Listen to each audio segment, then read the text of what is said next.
Hello, hello. This is a story time. This is for the people who have never felt like they belonged. And I mean anywhere. I mean at home, where they grew up, in the family that they came from, perhaps, or church, school, in a friend group. Maybe you always wanted to be a part of a clique at school. It's the castor oil all shiny and shit. Maybe they never let you in. You got a clique of mean girls, or maybe at work you stick out like a sore thumb because you're different, right? All encompassing. So if you feel like you've never belonged, this line of story time will be for you. So circle back. I'll be reposting this on YouTube as well, where long form content is just a little bit friendlier. So anybody can have a piece of this if you want to, but this is the introduction. My point of telling these stories is so that we start to get to know each other, so that we can form a relationship, so that you can see that there's nothing to be afraid of with being vulnerable. And also so that you might be enticed to come to my group meetings that I'm about to start doing. I haven't announced the time and date yet, but if you have a weekday that is more friendly for you, or a time of day that is more friendly to you, I would love for you to drop it in the comments or in a DM and let me know what your schedule's like, so I can kind of get an idea of when to create the time and the space for this. If not, I'll just create the time and the space and see if you can make it. It'll be based on my schedule. So it might be a little difficult because I'm in California. I wake up at 4 a.m. and I go to bed close to 7 p.m. So I'm early riser, early sleeper. So I might make an exception if there's some people that would be better reached in the evenings. I would totally stay up till 9 p.m. for you. That being said, I never felt like I belonged. My self-esteem was based on seeking that belonging for such a long time.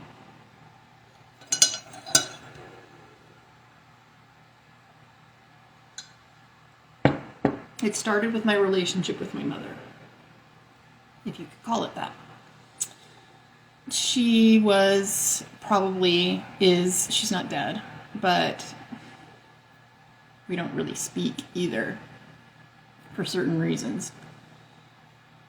So I say was, but my memories are accessing the past.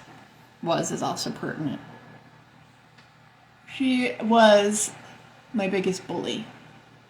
She was the first one to make me realize that I didn't really belong.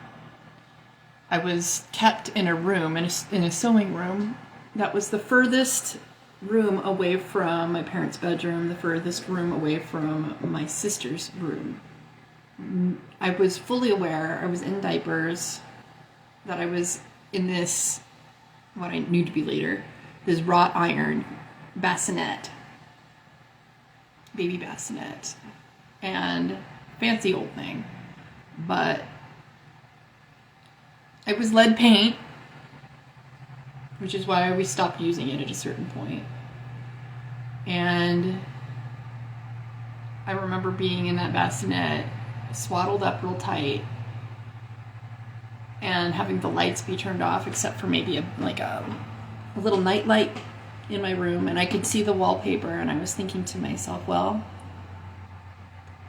nobody's going to hear me if I need anything.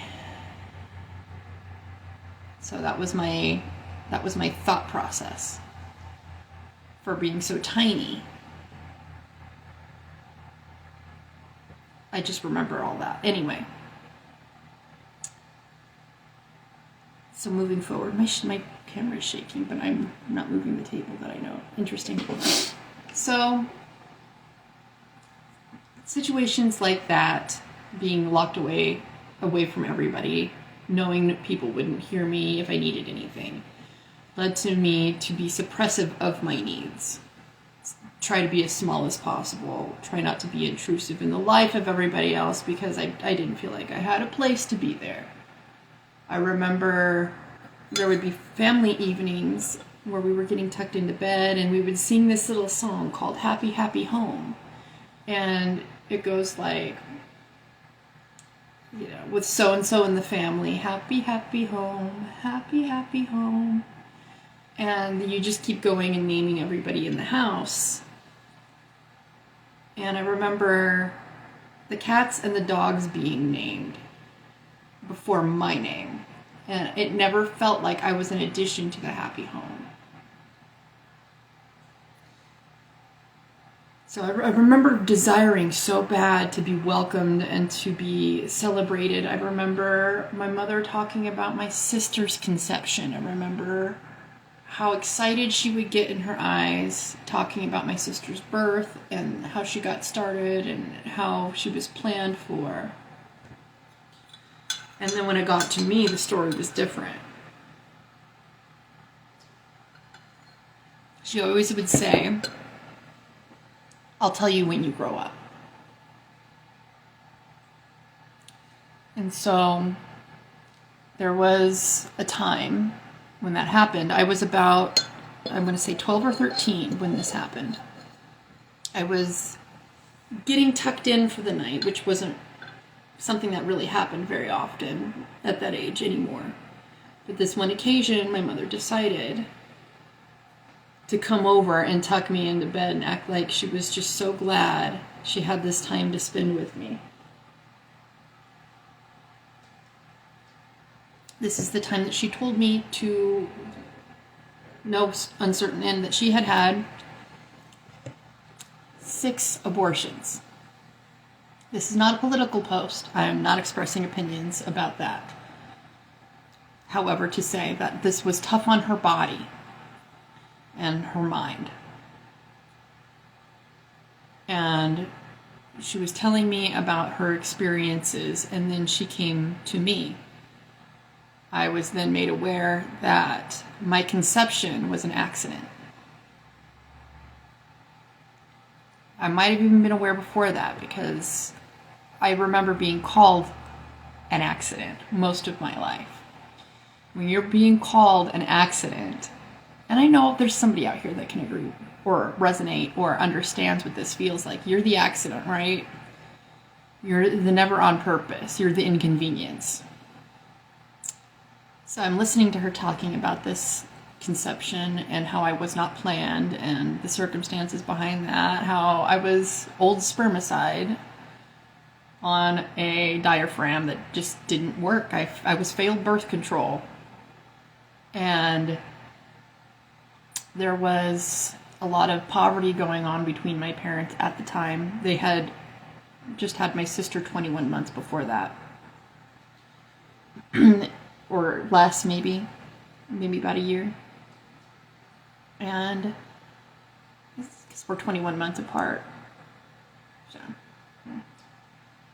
close in age. So it was my sister's birthday party, and they were doing the thing after the party, but I guess the old spermicide wasn't helpful. I came along, and she fell pregnant, and she was embarrassed because she was in poverty at the time, and my dad was going to nursing school, and he was a paramedic. So things weren't stable. Exactly. She wasn't working. She hadn't been working since my sister was born. So she let me know that there was a debate about whether or not I was to be aborted. And that she wanted me to know that my dad was the one pushing for it, and she was the one that rescued me and chose not to have an abortion and saved my life. And she buttoned the whole story up with how I owed her my life in exchange for her saving mine. That was my bedtime story. The weight of this weighed heavily on me, thinking even more throughout my childhood, and then having that reach into my teenage years, that I was just an inconvenience. I was absolutely interruptive in every single way.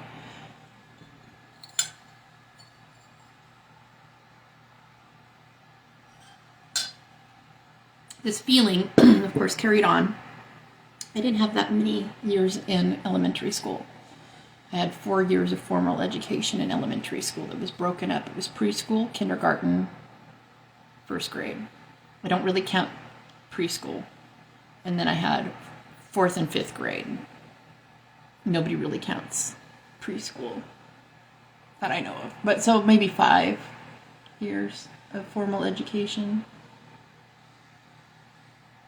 And the rest was homeschooled. But when I was in school, 5th grade was my hardest year. I was at a new school with a bigger crowd, and there was a lot of branding, like Volcom was really popular.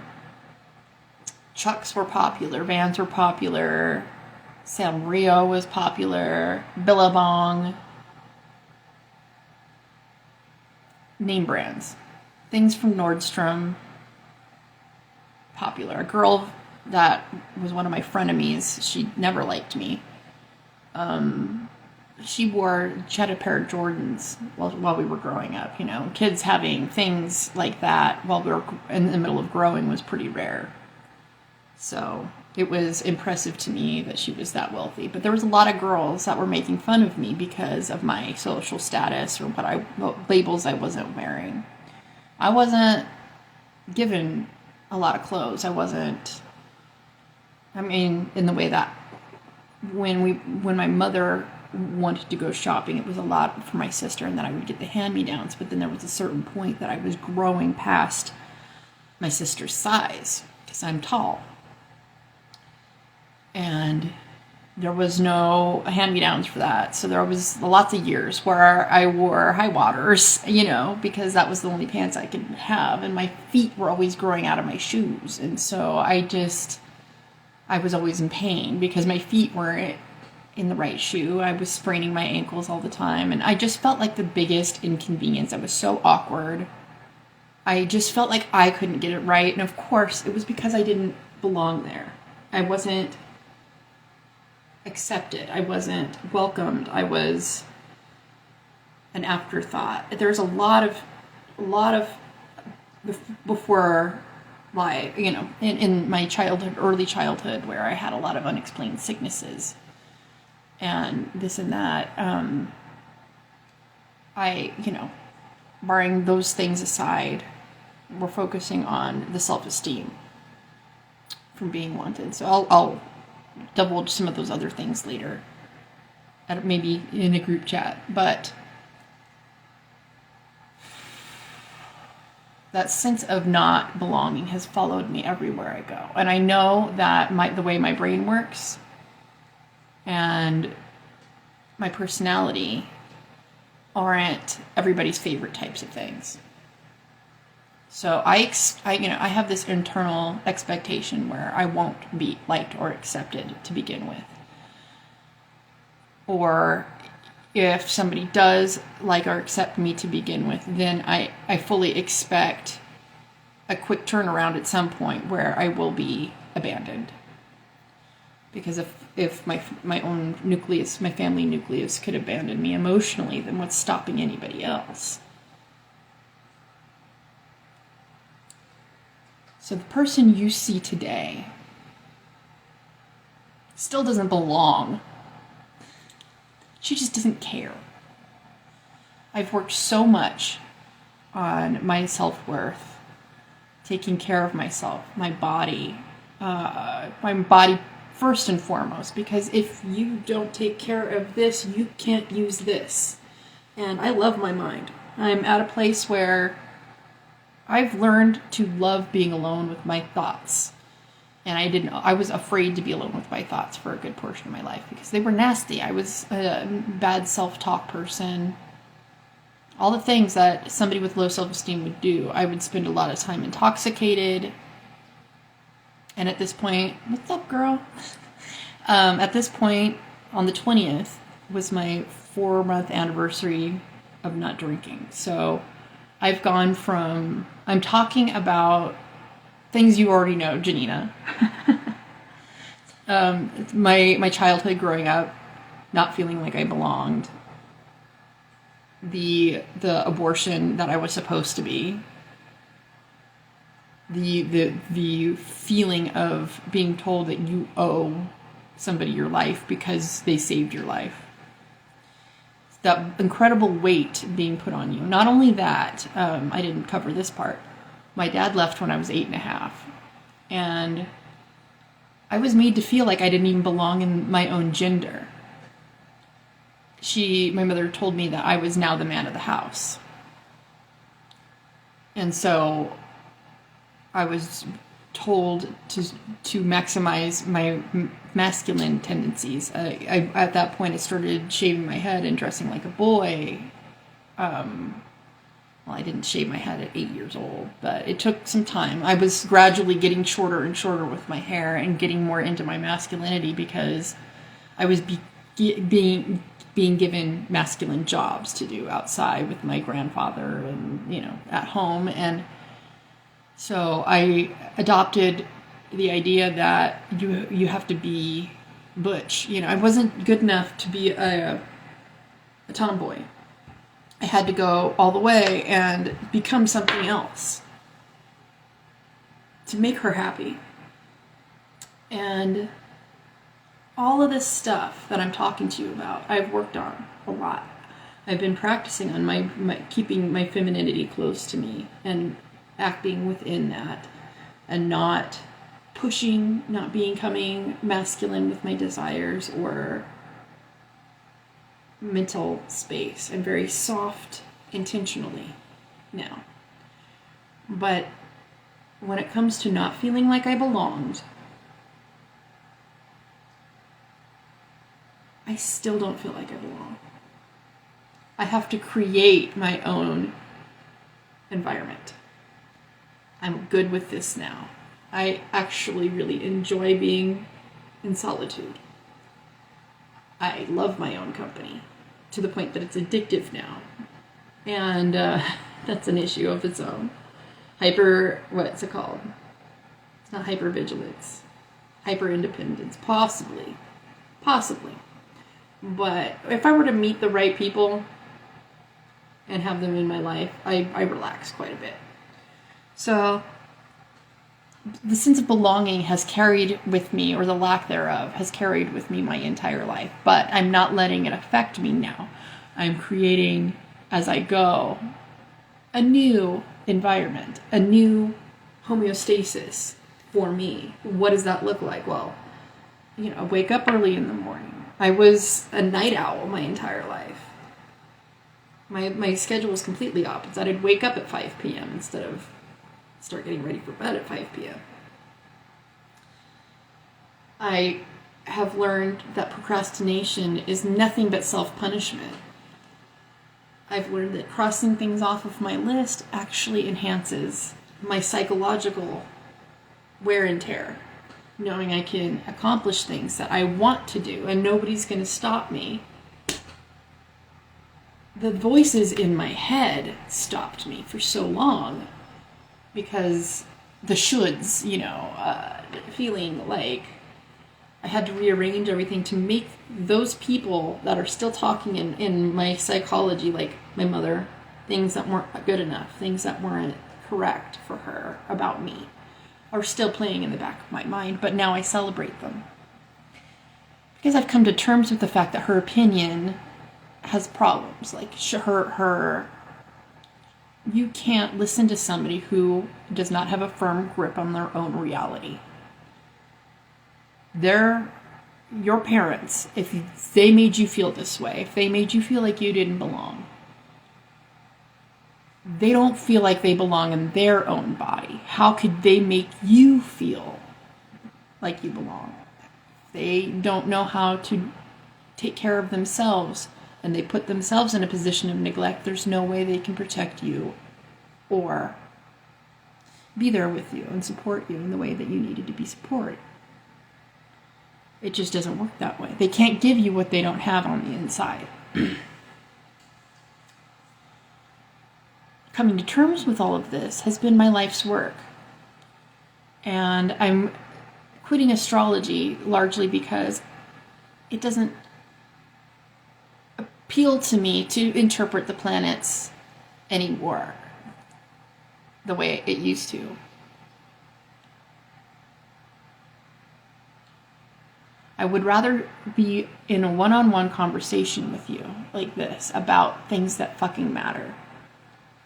Things that we're trying to work towards. Authenticity. I want to talk more about authenticity and vulnerability with you. These mindsets dictate everything, including your ability to absorb new information like astrology. If you're stuck in fight or flight, you can't enjoy the finer things in life. So I'm here to promote a new psychology, and not necessarily, I'm not a therapist. I'm not a psychotherapist. I've not done any training.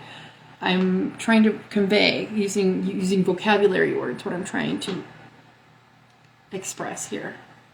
Maybe not psychology, perhaps a new emotional resilience, a new mindset, a new way of looking at the worst possible scenario.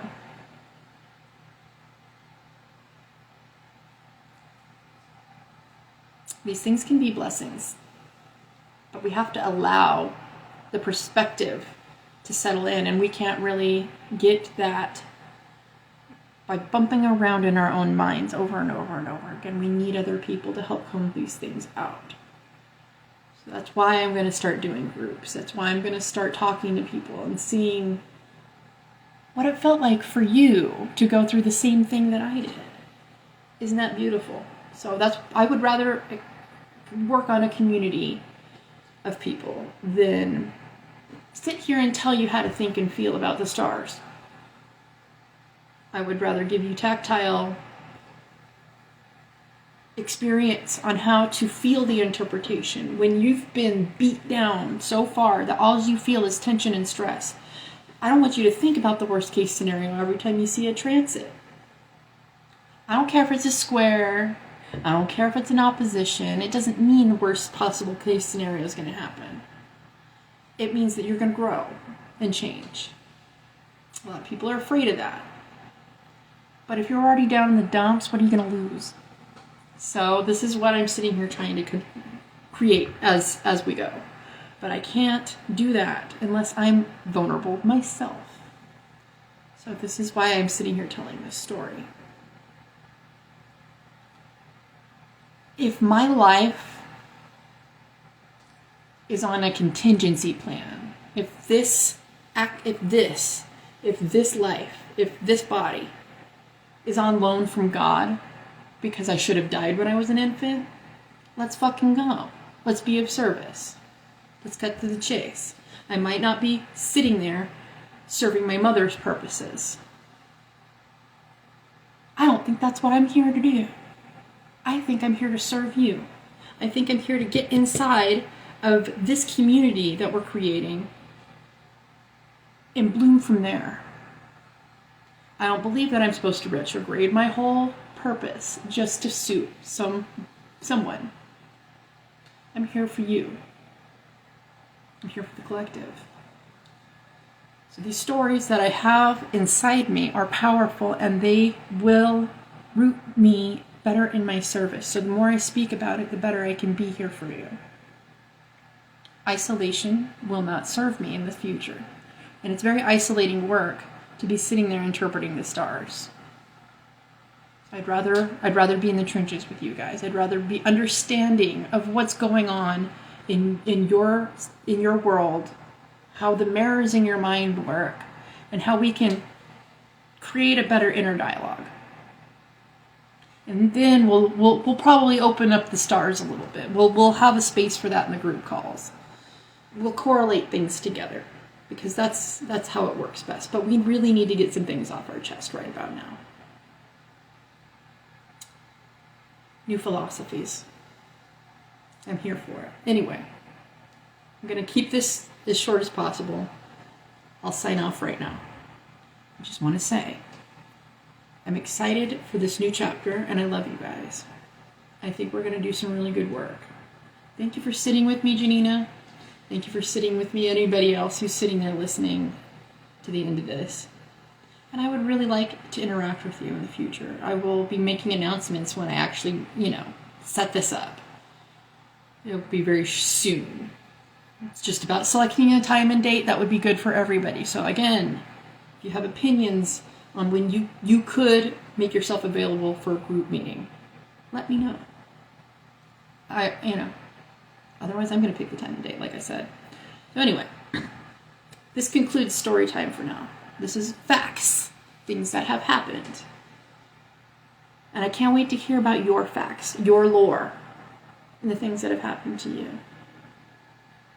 We're all in this together. I love you guys. So much love. So much. We got this.